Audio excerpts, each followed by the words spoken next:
First, I apologize for my English. It's a pity that everybody doesn't speak French in the world. It would be easier for me. As you know, there is a new geopolitical situation in the world with globalization.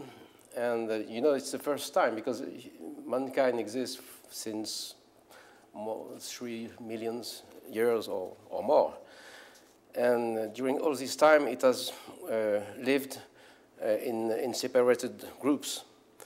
And in the last 2,000 years, these groups had some relationships, but only marginal relationships. And it's only today that we are all aware that we are one species living on one Earth, and with common problems, problem for instance for environment, and problem from division of labor, economic cooperation at a world scale. And also, we cannot solve these problems with war for the first time, because today with massive destruction weapons, this would mean a common destruction. So we are obliged to find rules of just conduct between all these people and all these individuals. But it's very difficult because rules of just conduct are discovered and conveyed by the different cultures. So we have different cultures. So the question is, can we find under these different cultures a common ground linked to the human nature, which would allow us to live together? And I must say that it's not only a question of economic relationships, and not also a question of diplomatic agreements, because both economic exchanges and economic agreements are very superficial. I give you an example. In the beginning of the 19th century, there were many economic relationships between France and Germany, for instance. And there were many Germans living in France, because France was a step further for industrial development, and many workers would come from Germany. And there were many writers like Madame de Stael or Heinrich Heine who were friends and who spoke together. And of course, we had also many diplomatic relationships, both pleasant and unpleasant. But we had diplomatic relationships, and this was destroyed within a few years.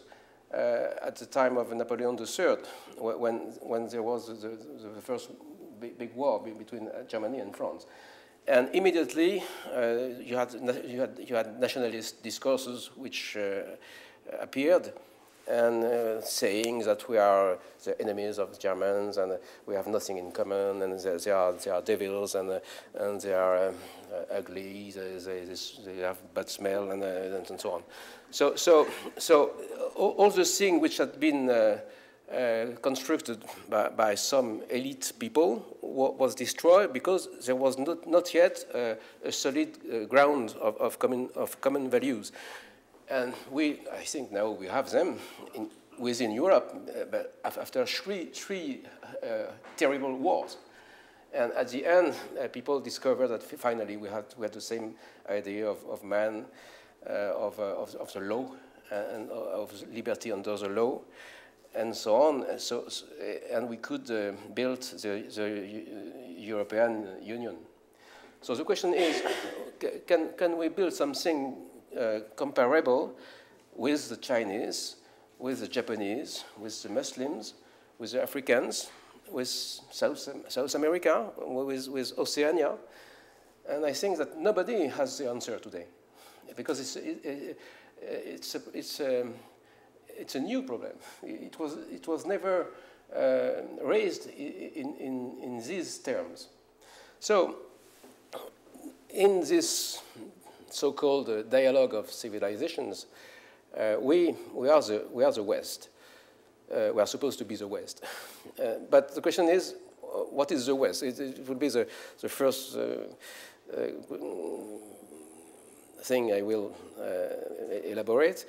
And after, I will consider whether the Western culture has a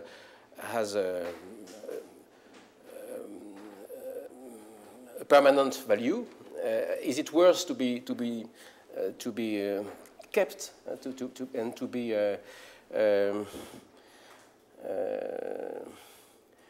and is there something in it which is good also for other human groups? Is it universal, or does it exist something in Western culture which is universal? And my third part will be to wonder whether this culture should and could be protected. And I will examine, but if I have time, the question of deconstruction, because I am personally an enemy of deconstruction and a personal enemy of Jacques Derrida. But I will explain why. Not, of course, I met him only 2 times, but it was not so good.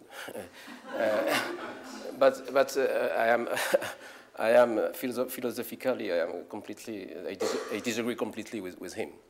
So the first point is, what is the West? And as David said, I wrote a little book on this, what is the West? I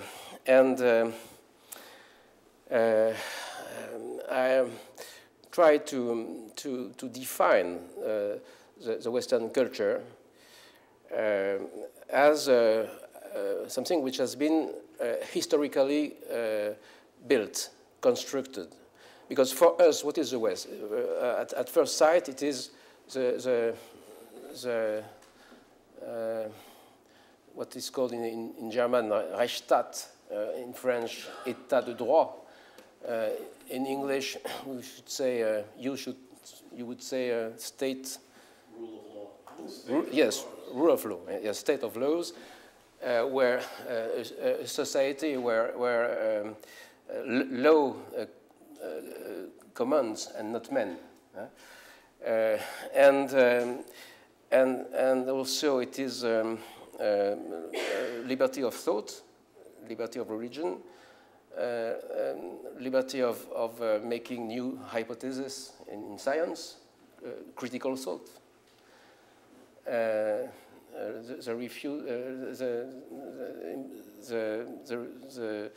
condemnation of myth and of dogmatism in favor of critical thought, and in the political field, it is democracy.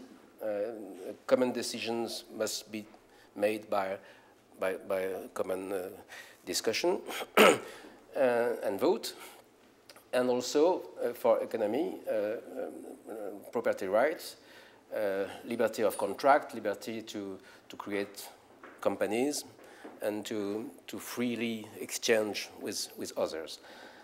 But this, and we are all very we like these values and these institutions, and probably we cannot imagine to live in a society where they would not prevail. But my reflection was that this state of affairs today in Western culture is not natural, because none of these values is natural. You know, man is both nature and culture. And the state of the rule of law does not belong to our brain. It has been built by culture. And